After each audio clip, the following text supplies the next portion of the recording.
Welcome to the Social Podcast, where no discussion or debate is off limits. Oh, yes, have a seat. Oh my God, what a fine-looking audience today. Yes. Okay, thank you all for being here. Thank you for turning it out.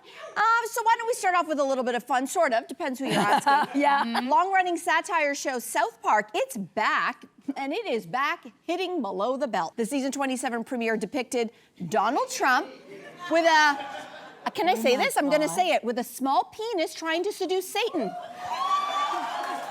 then you know what happens when he tries to seduce Satan? He actually gets rejected.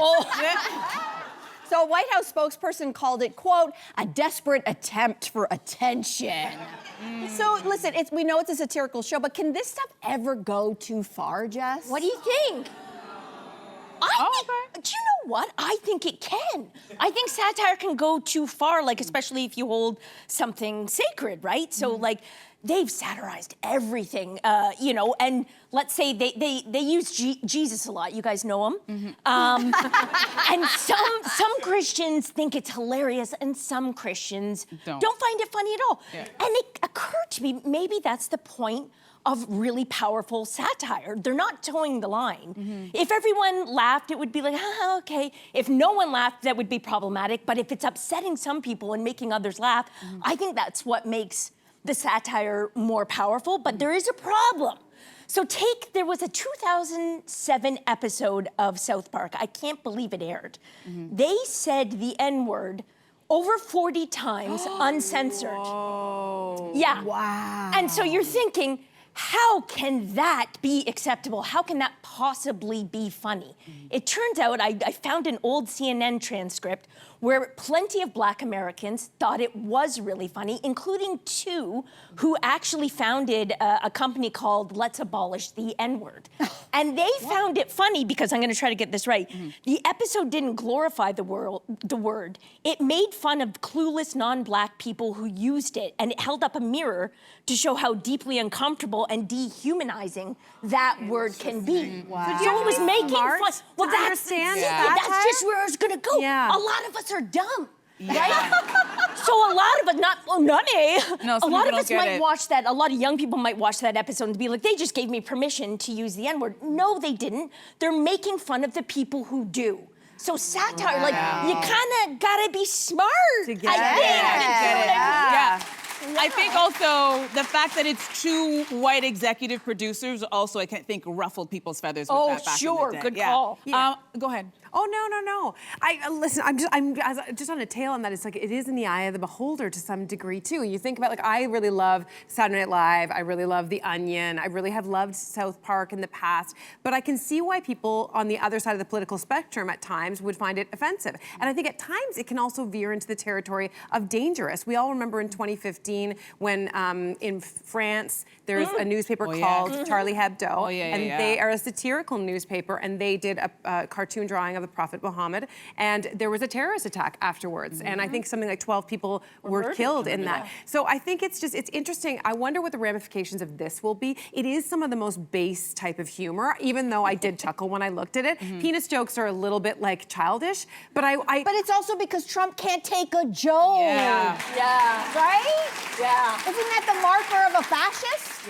Like, to me, the way that you can tell the health of a democracy is how strong the press and the journalists are, how free they are to speak, and also how healthy your comedians are. If you can't poke fun at power, and in fact, if you're trying to suppress it, I smell dictatorship. And listen, America is under attack. Journalists are under attack. The truth is under attack. And he cannot laugh at himself. Do you remember the White House Correspondents' Dinner, okay? Oh, yeah. This is going back to 2011. People say that it was Barack Obama, then President Barack Obama, roasting Trump that made him even begin to think, I should run for president. Because the man can't take a joke. And the other thing about satire is, listen, South Park, they make fun of the left as much as they have made fun of the right. They don't discriminate. They don't discriminate. When, DEI was on the top of everyone's list, they don't pull any punches. I also think it's rich that the White House is complaining, considering what they have been posting on Truth Social for the last few months. Remember the picture that Trump posted of himself as the Pope? Yeah. Then he superimposed his face on Superman's body, which that was just ridiculous. But most recently, he did something that was so offensive. I don't know if you guys saw the video. It's a fake AI video of former President Barack Obama being arrested. This is the video that was posted on the White House official Truth social media. And it's a fake AI video of Barack Obama being arrested in the Oval Office with a smiling President Donald Trump watching on. So I think it is rich for you to post this and then a few days later get upset about a satirical cartoon that's been on since 1997. Get over yourself. And if you can't take it, then don't dish it, right? If you can't take it, then don't dish it. So I think it's rich for him to do that. But let's move on. We've given him enough airtime, haven't we? Meanwhile, far from the line of fire, Barack Obama shared some strong views on ketchup during an appearance on the IMO podcast. Take a look. In my opinion, and this is controversial in my family, you should not eat ketchup after the age of 8. All right. You guys are clapping for that? Oh! What is it? Uh-oh, there's gonna be a fight. Listen, I love Barack Obama, but I don't know about this one. So is ketchup only for kids? Thank you. Well, Cynthia!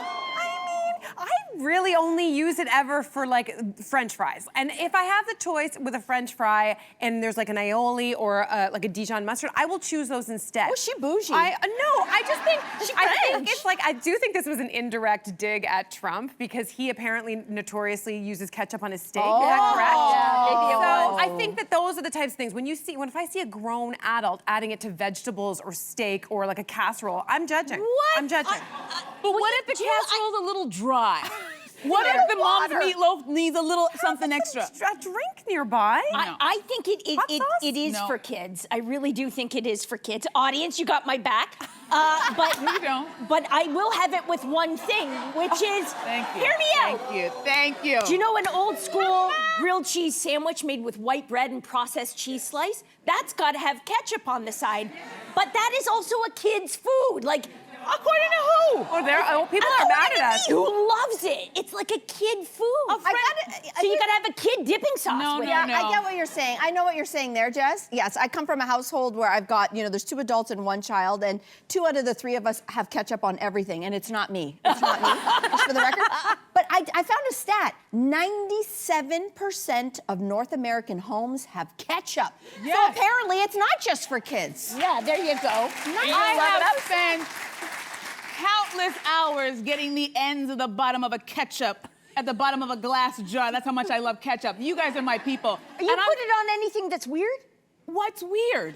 I feel judgment in that. You and Barack Obama sound like elitists. I'm saying on eggs, if I'm having some mac and cheese, you got that little ketchup on that. If the meatloaf is a little dry, I'm putting it on that. How am I supposed to have a hot dog without any ketchup on it? I'm just having mustard and relish? Yes! No, ma'am. I need my ketchup. And you know what? You can take fresh fries, stale fries, cold fries, hot fries. That's a good point. Dip them in some ketchup. Magic. Brings them back. Magic. That's a good point. Defending the ketchup. Cynthia tried, folks. I tried. She tried. Yeah, she I really tried. did.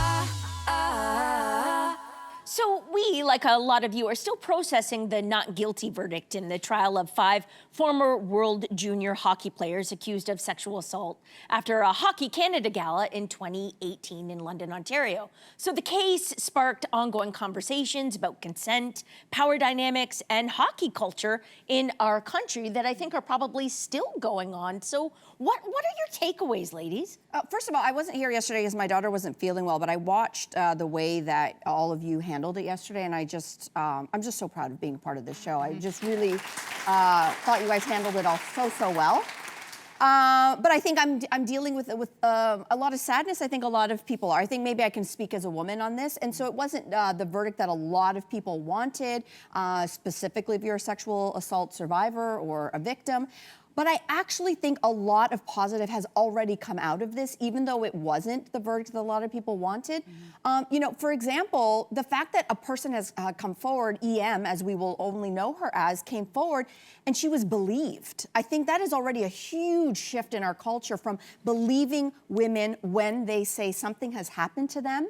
And even though it wasn't the verdict, and in fact, the judge said some things that I thought were pretty shocking, but that was her judgment. I will say, if you compare this to the Monica Lewinsky case, you know, we've come a long way with attacking and just trying to discredit a woman who comes forward. We've come a long way. So I think that that's already a positive here. I also think that, you know, Hockey Canada, when this story broke, when TSN first broke this story, Hockey Canada already faced some really harsh consequences. The CEO resigned, the entire board was wiped out, and they have tried to really restart this conversation. They lost sponsorships, they lost a lot of money, and that was before the trial even started. So that has happened. And I think finally we're taking a look at toxic culture in sports, not just hockey, but that locker room culture. Boys will be boys. This is just what boys do. And you're seeing codes of conduct change. You're seeing education programs come in, both at the grassroots level and all the way up to the national levels of sport. So even though this wasn't the verdict, I think the ripple effect has had a really positive change already. Let's keep going. That's a good note. That's an excellent note. Cynthia, I know you had some strong feelings about. Yeah, I agree. I mean, I'm wrestling with a whole bunch of thoughts about this from many different angles, as I think many people are. And I do see some of the positive aspects. I think what I was seeing online yesterday were a lot of people sharing the concern that, will this verdict mean that there'll be a return to this idea of kind of like hockey culture's fine, or there's no need for changes, and you know, like this was totally like if we're going to go back in time, and I think that is a concern that we have to keep on top of mind. We don't want to go backwards, as you've said. And it was in 2022, after this case came to light, that Hockey Canada vowed to tackle the toxic behavior that exists in every corner of their game. That's not my quote, that's a quote, their quote. And I don't think that this would have ever happened without this case. So in that way, there is a win, as you're illuminating. And they have changed, they've implemented courses around consent and discussions around this. I think my bigger concern is what happens even before we get to the junior hockey level. I'm thinking, I'm a mom of a son, right, who's not in hockey, but has friends who are in hockey and all kinds of sports, and just even without sport. We need to teach young men and young women, not just about sex education and not just about consent, but about leadership. How to be in teams with people, knowing your power and your influence, and this can be in a variety of different settings, and making sure that you're always doing and thinking about what is right. And I will quote from a TSN article, Greg Gilhooly, who's a lawyer and a survivor of sexual abuse by hockey coach Graham James. This quote just really struck me. He said, "If there's one thing that is undeniable, it is in that room that night there was an absence of leadership. There was an absence of character. Nobody said at any time, I don't care what she's saying, that this is wrong. We need to be better than this. Let's stop." And I think that's what I want people to be talking about in our hockey. Leadership. Yeah, no, it's great. This is so hard. Okay, so first of all, my biggest takeaway came from our guest yesterday, Jillian Natry, who was a lawyer that joined us. She was fantastic, and I'm so grateful that she was there to like kind of give us all the information that we needed. But the biggest thing that she said or the most poignant thing that she said that I took away was that sexual assault cases are not for the courts. There needs to be a different approach, because she seemed very, based on her experiences, it feels like she is not very confident in the way things turn out for young women who are in these types of cases. But I'm gonna be very honest, and people may not like what I have to say, but as a former news anchor, I have seen these types of stories time and time again, to the point where I'm almost numb, because it's the same thing. There's a story, it makes headlines for a few minutes, then it gets shuffled in the middle of the lineup, and then it goes away. And we never hear about what happened to the young woman. The young men who are involved seem to just go on and no one ever brings it up. I don't know if they go on to professional leagues. And so there's a numbness that I have about these types of stories, because I'm like, and a fear for the young women who are the next victim of this, because it's like, this seems to be the same thing. There's a story, there's a horrible thing that happens to a young woman, there are young men, and everybody at the end of it seems to be more concerned about the future of these young men and how they'll go on to play their sport than there ever is about the young woman and what happens to her future. And I feel like as much as there have been a lot of good change come out of this, I do feel like it's kind of the same thing.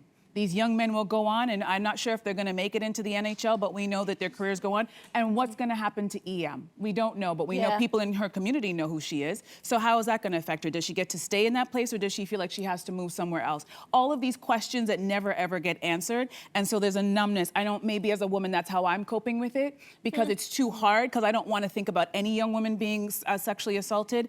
But I've heard these stories time and time again, and I feel like this is not a hockey story. This is a sports story. This happens in every single sport. So I don't know what the future holds, but I do hope that the young women and young men who are watching this are paying close attention to their behavior when they're in situations like this. Yeah, but yeah, very well said.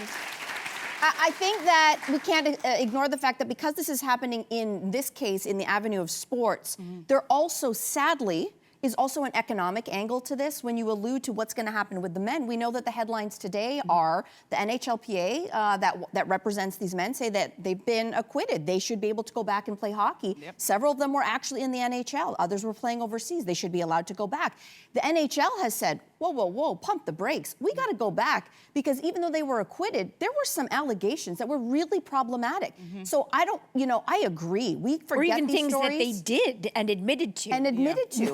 Which is problematic. Yeah. And so I don't think it's done. And I think because there's also a business side to this, which is what leagues want to be connected to this kind of behavior, and what leagues want to stand up and say, we only want to support players who behave appropriately. And I think that let's also push that narrative. Great point. Because too many times, if the player's really good, they bury those stories. Which we've seen. But now at least they have a third party. Hockey Canada has a third party who will investigate these things, rather than Hockey Canada doing it themselves. That didn't work out well. Yeah, there is some change. There is some change. Let's keep pushing.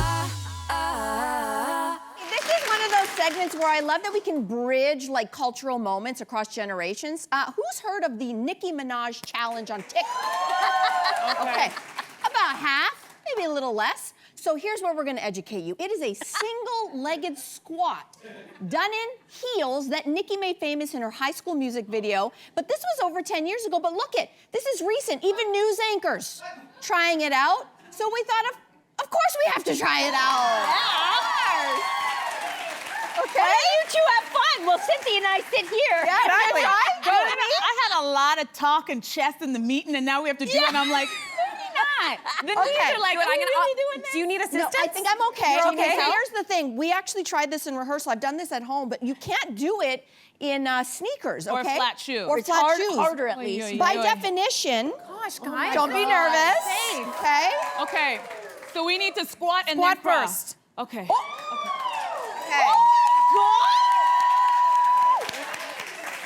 Okay.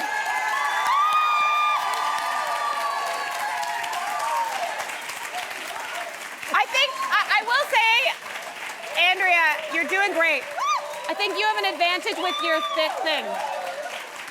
You want to do it? No, I just. You guys want to try? No, wait. I have flats on. I also have like undergarments okay. on. So no. Well, anyway. I'm really proud. Let's finish a show like this, Mel. Yeah, we can. How do you feel? Comfortable, honey. Too, Perch, like a queen. Right? Subscribe to The Social Podcast so you don't miss a fiery debate. Until next time, socialites.